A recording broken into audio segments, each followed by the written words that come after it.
লাহোল একটা স্বপ্ন রাজ্য। এই সিরিজ আমরা শুরু করব এক শিশুর গল্প থেকে। চন্দ্রভাগা নদীর পথ ধরে এগিয়ে যাব জিসপা এবং দারচার দিকে। থাকবে অজানা কিছু গল্পের কথা আর চোখ জুড়ানো অপূর্ব কিছু দৃশ্য। তাই এই পর্বে থাকছে কলকাতা থেকে মানালি যাওয়ার জার্নি। কলকাতায় দুর্গাপুজোর রং আর বৃষ্টি ভেজা রাস্তা পেছনে ফেলে হাওড়া স্টেশন থেকে শুরু হয়েছিল আমাদের যাত্রা। এবার অবশ্য আমাদের পুরো টিম দুভাগে ভাগ হয়ে গিয়েছিল। একটা দল হিমগিরি এক্সপ্রেসে আর একটা দল নেতাজি এক্সপ্রেসে। প্রায় 30 ঘন্টার ট্রেন যাত্রার পর বেনারস পেরিয়ে আমরা পৌঁছেছিলাম আম্বালা স্টেশনে। প্রায় 30 ঘন্টার ট্রেন যাত্রার পরে আমরা ফাইনালি পৌঁছলাম আমাদের প্রথম স্টপ বলা চলে আম্বালা ক্যান্টনমেন্টে।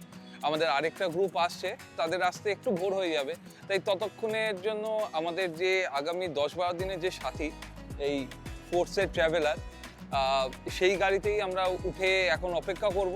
একটু হয়তো ঘুমিয়েও নেব, কারণ ভোরবেলা থেকেই আমাদের যাত্রা শুরু হবে সমতল থেকে পাহাড়ে যাওয়ার। সেই স্বপ্নের পাহাড় হিমাচলের প্রথম স্টপ আমাদের মানালি। তাই যেতে যেতে দেখাবো সমতল থেকে কিভাবে সৌন্দর্য বাড়তে থাকে পাহাড়ের দিকে।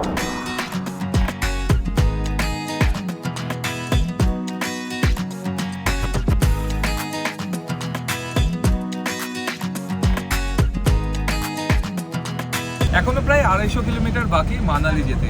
রয়েছি পাঞ্জাবের রাস্তায় এবং অনেক দিন পর কিন্তু আবার নতুন করে দূর থেকে পাহাড় দেখার মজাটা আলাদা।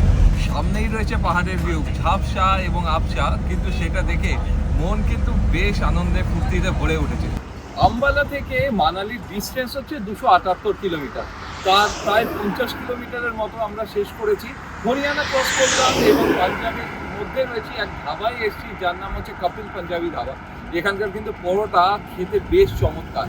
আর আরেকটা জিনিস এখানে, যে রাস্তা কিন্তু টান টান রাস্তা, গাড়ি কোথাও দাঁড়াচ্ছে না, একদম হাইওয়ে, পরিষ্কার হাইওয়ে, যেখানে পটল বা কিছু নেই। এইগুলো চোখে লাগে, কারণ বাইক চালানোর ক্ষেত্রে আমরা এই জিনিসটাই জানতে চাই যে রাস্তা কীরকম। তো এই রাস্তা এখানকার দুর্দান্ত। আর এখন কিন্তু হিমাচলের পাহাড়ও এই রাস্তায় যেতে যেতে দেখা যাচ্ছে আমার পেছনে, সেটা দেখতে বেশ চমৎকার লাগছে।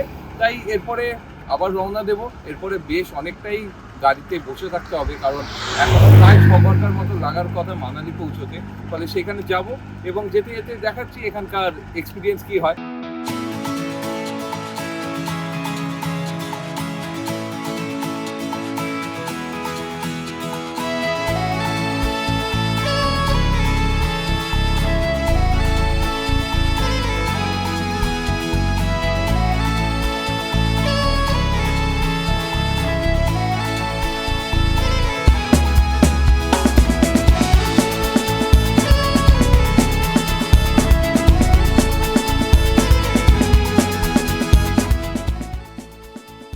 লাস্ট 5-6 ঘন্টা ধরে আমরা গাড়িতে ছিলাম এবং সমতল থেকে আমরা পাহাড়ে উঠে এসেছি এবং এখন যে জায়গাটায় রয়েছি, মাঝখানে একটুখানি লাঞ্চ ব্রেক নিয়েছিলাম, কিন্তু খুব তাড়াহুড়োর মধ্যে, কারণ এখন যে জায়গায় রয়েছি সেটা হচ্ছে কুল্লু এবং এইখান থেকে আরও 59 কিলোমিটার হচ্ছে আমাদের মানালি। তাই সন্ধ্যা নেমে আসছে, এখন প্রায় 4:45 বাজতে যায়। আজকে হয়তো কোনো সাইট সিন হবে না, বিকেলে হয়তো একটুখানি মেলে বেরোতে পারি। প্রচণ্ড টায়ারিং লাগছে, কারণ গত 2-3 দিন ধরে ট্রেনে জার্নি এবং তারপরে আজকেই সারাদিনের জার্নি। কিন্তু এখানকার যে ভিউ, সেই ভিউটা কিন্তু দুর্দান্ত। একটা ড্রোন শটের মাধ্যমে তোমাদেরকে সেটা একটু দেখিয়ে নিই। একটা বেশ লাদাখ লাদাখ ফিল রয়েছে এইখানে। পাহাড়ের সঙ্গে কাটানো মুহূর্তগুলো সবসময় স্মৃতির গভীরে থেকে যায়। সেই দিন এই গানটাই আমাদের যাত্রাকে আরো জীবন্ত করে তুলেছিল।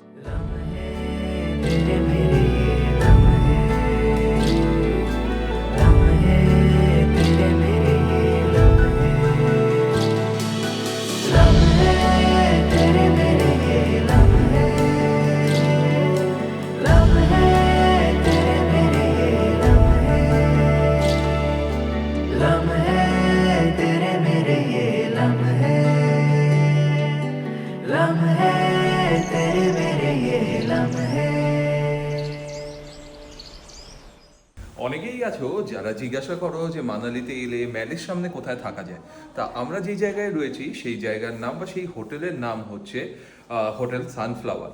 এটা ম্যাল থেকে 5 মিনিটও হাঁটা নয়, মানে ভেতরের রাস্তা দিয়ে 2-3 মিনিটে ম্যালে পৌঁছে যাওয়া যায়। একদম ড্রোন শটে সেটা দেখেই নিতে পারছো তোমরা। এখানকার রুম তোমাদের দেখিয়ে নি, বেসিক রুম, পরিষ্কার রুম, ভালো রুম, একবার দেখাই। এই 103 নম্বর রুমটা হচ্ছে আমাদের। পুরোটাই অগোছালো রয়েছে, কারণ সব এখন ব্যাকপ্যাক হচ্ছে। অর্ণব, রুমটা কেমন? দারুণ, রুম থেকে ভিউটাও ভালো, এই হচ্ছে জানলা দিয়ে ওয়াশরুম, একটা টিভি রয়েছে যেটা আমরা দেখি না, হ্যাঁ। আর এই হচ্ছে ভিউ। এটা একটু খুলে দেখাই। সামনে কিন্তু বরফের পাহাড়টাও দেখা যাচ্ছে, এই যে। ফলে যারা তোমরা আসতে চাও, এইখানে থাকতে চাও, আমি কন্ট্যাক্ট নাম্বার এবং লিঙ্ক ডেসক্রিপশনে দিয়ে দেব। এখানকার অফ সিজনের ভাড়া 700 থেকে 1000 টাকার মধ্যে, এবং সিজন টাইমে এখানকার ভাড়া প্রায় বললো 2500 থেকে 3500-এর মধ্যে। ফলে অফ সিজনেই চলে আসো, খুব বেশি অফ সিজনে নয়, একটু সময় দেখে চলে আসো এবং এখানে এনজয় করো। ভারতের উত্তর প্রান্তে হিমাচল প্রদেশের কোলে, যেখানে পাহাড় ছুঁয়ে যায় আকাশকে আর বিয়াস নদী গুনগুন করে তার নিজের সুরে। Welcome to Manali. বরফে ঢাকা শৃঙ্গ, পাইন বন আর অনন্ত দিগন্তের দেশে। এই মানালি থেকে লাহুল যাওয়ার পথে আজ আমরা দেখে নেব কয়েকটি অপূর্ব জায়গা। বিয়াস নদীকে সঙ্গী করে মাত্র 5 কিলোমিটার এগোলেই পৌঁছে যাওয়া যায় মানালির প্রায় 450 বছরের ইতিহাসের পাতায়। মহাভারতের বনবাসের সময় পাণ্ডবরা আশ্রয় নিয়েছিলেন এই হিমালয়ের অরণ্যে, আজকের মানালিতে। সেইখানেই বাস করতেন রাক্ষসী হিড়িম্বা। ভীমের সঙ্গে তার সাক্ষাৎ, প্রেম আর বিবাহ সবই এখানে। কথিত আছে ভীমের বিদায়ের পর হিড়িম্বা লীন হন কঠোর তপস্যায়। মানালি শহরের একেবারে মাঝখানে ঘন দেবদারু বনের মধ্যে লুকিয়ে রয়েছে এক রহস্যময় মন্দির, যার নাম হিড়িম্বা দেবী মন্দির। এই মন্দিরটি মা হিড়িম্বাকে উৎসর্গ করা হয়েছে, যিনি ছিলেন ঘটোৎকচের মা এবং ভীমের স্ত্রী। মহাভারতের বনবাসের সময় পাণ্ডবরা আশ্রয় নিয়েছিলেন এই হিমালয়ের অরণ্যে, আজকের মানালিতে। সেইখানেই বাস করতেন রাক্ষসী হিড়িম্বা। ভীমের সঙ্গে তার সাক্ষাৎ, প্রেম আর বিবাহ সবই এখানে। কথিত আছে ভীমের বিদায়ের পর হিড়িম্বা লীন হন কঠোর তপস্যায় আর অর্জন করেন দেবত্ব। সেই থেকেই মানালির মানুষ তাকে কুলদেবী হিসেবে পুজো করে চলেছেন এই মন্দিরে।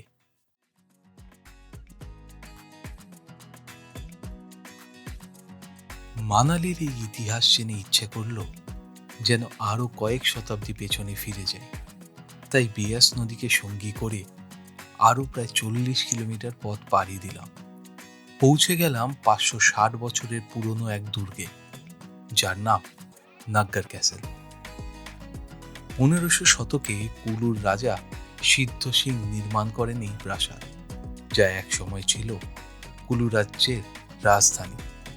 হিমালয়ের কোলে দাঁড়িয়ে থাকা এই কাঠ পাথরের দুর্গ ভূমিকম্পের বহু আঘাত সহ্য করেও আজ ইতিহাসের নিঃশব্দ প্রহরী হয়ে দাঁড়িয়ে আছে।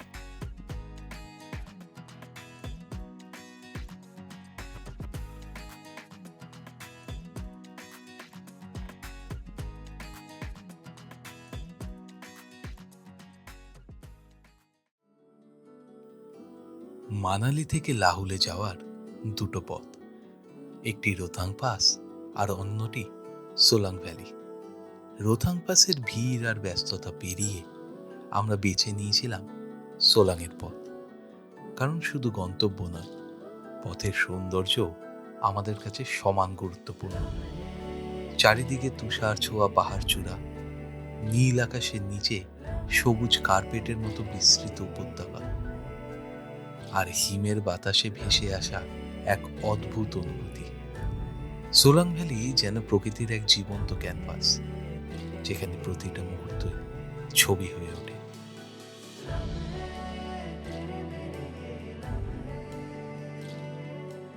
বরফে ঢাকা পাহাড়ের কোলে লুকিয়ে আছে এক অলৌকিক স্থান, যার নাম অঞ্জনী মহাদেব মন্দির। অফ রোডে ভরা এই রাস্তা পায়ে হেঁটে আসা যায় ঘোড়ায় করে। তাছাড়া তোমরা যদি চাও তাহলে আমাদের মতো অ্যাডভেঞ্চার 4 হুইলার বাইকে করেও আসতে পারো। 600 টাকা করে পড়বে যদি তোমরা ঘোড়ায় আসো। যদি তোমরা অ্যাডভেঞ্চার বাইকে আসো তাহলে 400 টাকা করে পার পারসন আসবে। তারপরে বেশ কিছুটা অফ রোড হেঁটে আসতে হবে এবং প্রায় 200টার মতো সিঁড়ি, 200টা তো হবেই, তাই না?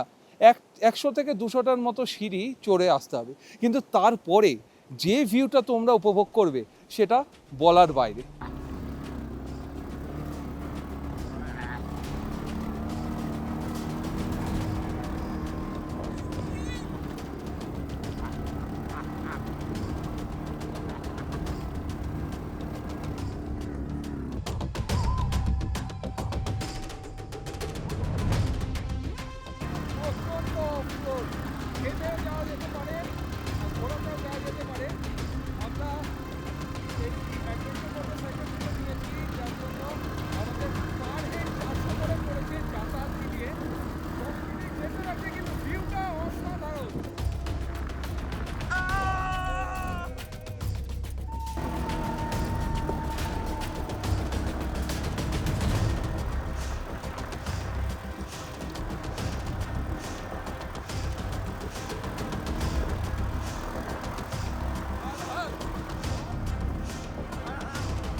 এত দুর্দান্ত একটা অফ রোড এইরকম অ্যাডভেঞ্চার 4 হুইলার মোটর বাইকে আসার পরে আমাদের আরও প্রায় 10-15 মিনিট হেঁটে যেতে হবে এবং সেইখানে গেলে আঞ্জানি মহাদেব টেম্পল, যেখানকার ভিউ এবং যেখানকার শান্তি একদম অপূর্ব।